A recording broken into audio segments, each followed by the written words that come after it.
अपने शोध के दौरान एक समुद्री जीव विज्ञानी ने पानी से भरे एक बड़े टैंक में शार्क को डाला।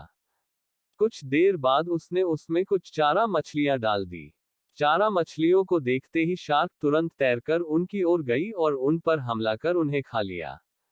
समुद्री जीव विज्ञानी ने कुछ और चारा मछलियां टैंक में डाली और वे भी तुरंत शार्क का आहार बन गई।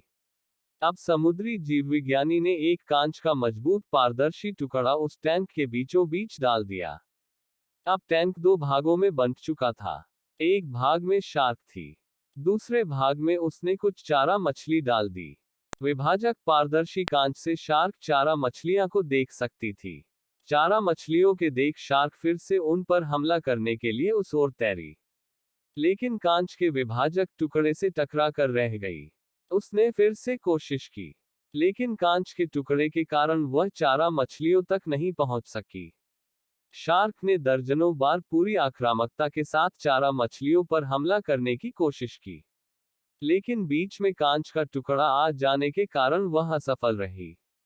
कई दिनों तक शार्क उन कांच के विभाजक के पार जाने का प्रयास करती रही, लेकिन सफल न हो सकी।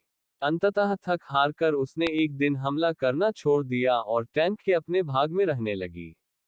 कुछ दिनों बाद समुद्री जीव विज्ञानी ने टैंक से वह कांच का विभाजक हटा दिया, लेकिन शार्क ने कभी उन चारा मछलियों पर हमला नहीं किया क्योंकि एक काल्पनिक विभाजक उसने दिमाग में बस चुका था और उसने सोच लिया था कि वह उसे पार नहीं कर सकती। सीख। जीवन में असफलता का सामना करते करते कई बार हम अंदर से टूट जाते हैं और हार मान लेते हैं।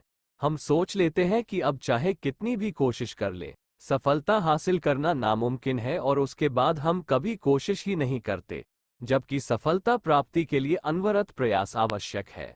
परिस्थितियां बदलती रहती हैं, इसलिए अतीत की असफलता को दिमाग पर हावी न होने दें और पूरी लगन से फिर मेहनत करें। सफलता आपके कदम चूमेगी।